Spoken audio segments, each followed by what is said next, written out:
Welcome to my sad attempts at pleasing the Dolly Mommy algorithmy. I'm Naanless, or God King Kevin, if you want to be cute. Now allow me to take you on a pretty poggers journey through the world of Pathfinder. But first, a quick little recap. Rock Boy Bagunga walks into a city. Demon Boy Discari does the same, but meaner. Bagunga falls into a hole and meets 3 human women. He also meets a spider woman and a lizard man. While in said hole, he then touches a holy sword, which gets sucked into him, becoming pure faith. And to end it all, Spider Woman ends up being a cunt. Now back to the present. The party exits the shield maze by climbing a ladder that brings them straight into an unknown barracks. Once in there, the party sees a big lady named Irabeth. The place is overrun with cultists and demons.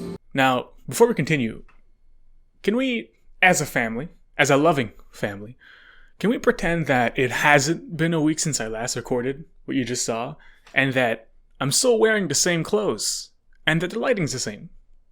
Please?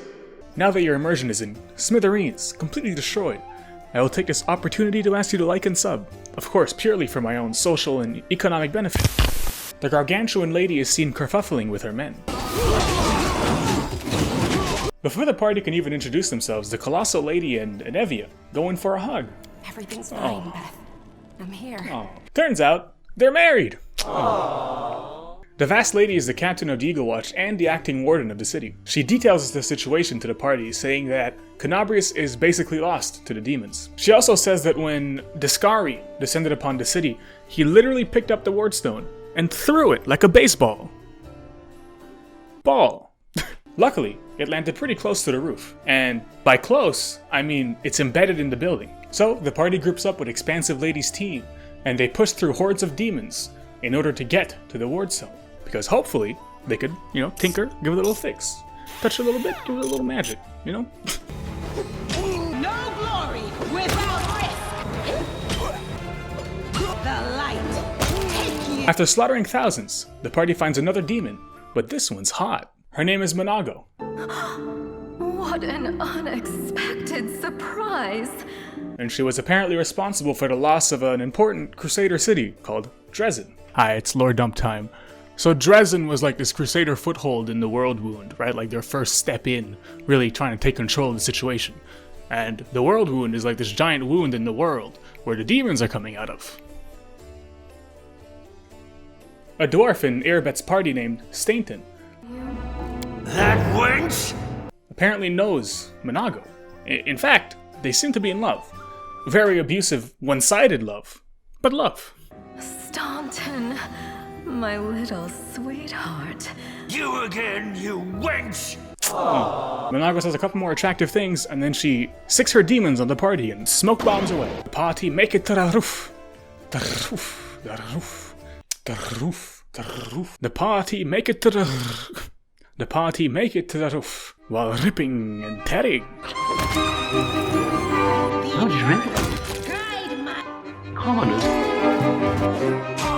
The party make it to the wardstone, but Monago is waiting with an army of demons. And once again, the party is swarmed by voices in their cute little minds. Bagunga is then met with the same choice. Either succumb to the rage, or let the light shine through. And he just kind of doesn't do anything. A chaotic neutral orange. Now that the party's minds are clear, Monago begins detailing her plan like a cartoon villain. Apparently, she wants to literally charm the stone, which makes Bagunga a little uncomfortable. In doing this, she would gain control of the wardstone, and with that control, she could cause a chain explosion in every city with the same stone. Well, that sounds bad enough, so the party gets ready for a fight. Nothing they can't handle. Did we find trouble? No, they did.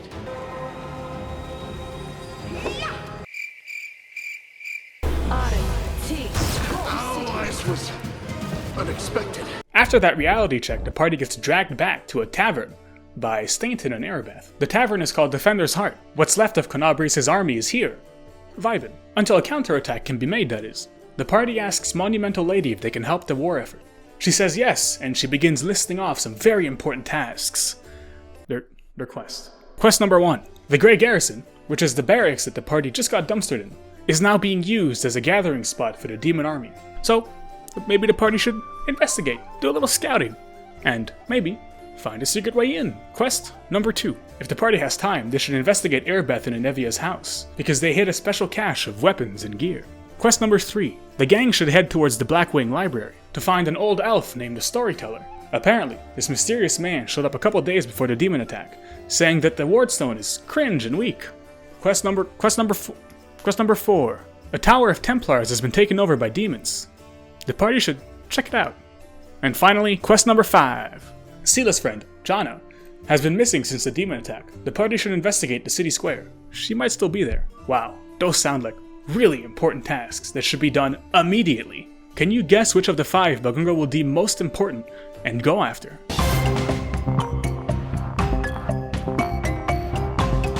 That's right, Bagunga finds a career criminal under the tavern, frees him, and makes him join the party. A chaotic neutral? His name is Woljif. He's a pretty cute boy. I pity you. I'll leave you alone with your sad little soul. So long! Bagunga then decides that the best course of action is to help this vagrant get even with his all-thiefling crime family called the Family. Before leaving on this important quest, the party sniffs out Stainton's backstory. It's important for later. Stainton was a high-ranking guard in Dresden that got charmed by Monago. As a demon, Monago could not actually enter the city as it was protected by a magical artifact. But the dumb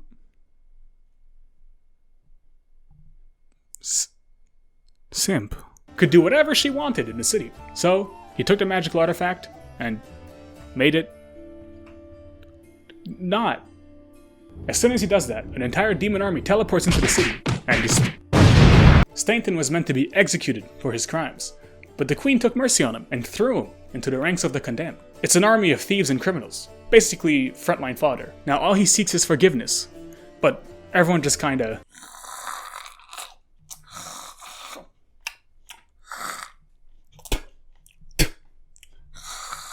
Anyway, back to the important things. A higher up in the crime family, the Family, wants to talk to Woljif. So it's off to Thiefling HQ. Once there, a member of the family called Sister Charisme reluctantly tells the party about the situation. You see, our cute, innocent boy Woljif was staging a heist with them for the prized amulet, the Moon Amulet. The heist was going great until Erebeth and her men came bursting in and arrested everyone. The family seems to think that Woljif is a fishy little rascal and that he probably ratted them out. Woljif is absolutely astonished. I mean, rightfully so. How dare they?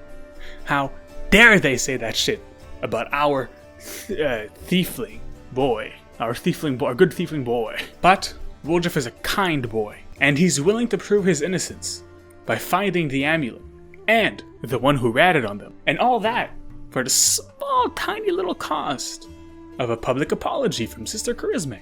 The gang, now an expert group of detectives, follow their first and only lead. They go back to the tavern and ask Erebeth how her and her men found the thieves. Erebeth passively aggressively tells the party that they should be doing more important things. Whatever. Anyway, she does say that they had an informant, but the thiefling was hooded and they couldn't see their physical attributes. And she gives the party the password to the golem that was protecting the shop on that faithful day. So, the gang head to the scene of the crime, determined to prove the innocence of their clearly innocent thiefling boy. Upon entering the shop, the party find a new, unusual friend among the rubble. That's right, a new member of the party. Please welcome Finian, the talking weapon. He is a part of the esteemed Pathfinder Society, an all-around great guy. Although, he seems to not realize that he's not human. And he keeps muttering on about some dark room where Smith tortured him. They all have their problems. We won't find out about that story for a very long time. So, he turns himself into a bow and becomes Lan's permanent weapon. The party continue to investigate the shop, and they find the security golem's head. They feed it the password and the golem begins describing a cringe, weird thiefling that was spotted that day. Well, the party have information on the rat, but still no amulet. Darn. I wonder who took it. The gang return to the family hideout, where everyone who was a part of the heist is lined up against a wall. Bagunga points out a thiefling called Melbourne, since he has all the described physical features. As soon as he's accused, he makes a run for it. And he almost makes it. With Woljif's innocence proven, Sister Charisma gives her public apology. Content and satisfied, the party return to Tavern HQ. Once back at the tavern, our good boy Woljif, who could never do anything wrong ever, in any timeline ever, reveals to the party that he does, in fact, have the amulet. But it's fine. Melbourne's still a rat, and all he did was steal an amulet, so no harm, no foul. Woljif opens up a little and says that the amulet was a family heirloom, and since childhood, he was always enamored by its beauty and shininess. But unfortunately, his drunken grandmother sold it to the nearest merchant. But he knew deep down he was destined to have it. So, when opportunity came a-knockin', he took it. Now that Woljif is content and more trusting of the party, he gives them access to the black market. Thank you, Woljif. Very cool. Thank you. We would have more time for more content, but Stainton took up all the time. Anyway, leave a like and a sub. Pretty please. And enjoy this God tier, Disney quality, Pixar level outro.